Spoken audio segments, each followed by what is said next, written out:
You ever hear stories about towns that just vanish? Not off the map, but from memory. No one talks about them. No one visits. They're buried in woods, under silence and fear. I used to think that was just folklore campfire talk. But then I found Black Hollow.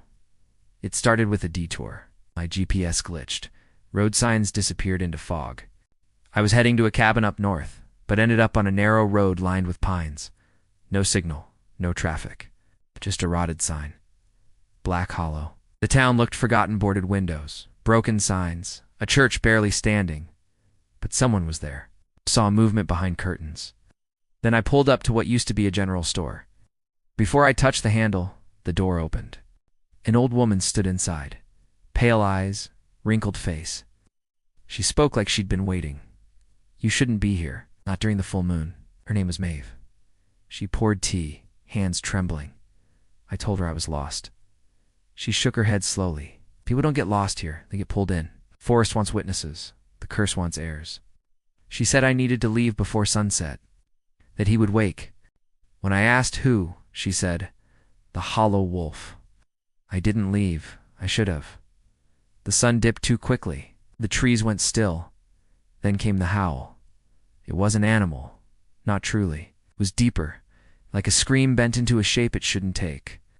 I ran to the church, the only place with light. Candles lit every window. A man inside held a rifle and muttered prayers. He didn't even look at me when he said, "We didn't give him enough. He's hungry." Before I could speak, the doors crashed open. It stepped in taller than any man, fur matted with old blood, its mouth full of wrongness. It smiled. Then it moved. The man fired. The beast didn't stop. I ran. Through the trees into the dark, lungs burning. Found an old root cellar, slammed the door, held my breath. Outside, it circled. Then a voice.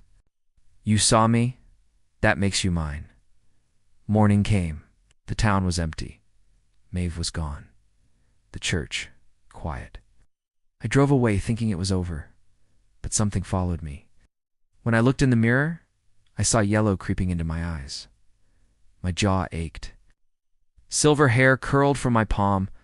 The Hollow Wolf didn't just hunt me. He chose me. Now I lock myself away during the full moon. But it's getting harder to hold on. The wolf remembers Black Hollow, and so do I. If your GPS ever leads you off the path, you see a sign for Black Hollow, keep driving. And whatever you do, don't listen to the howl.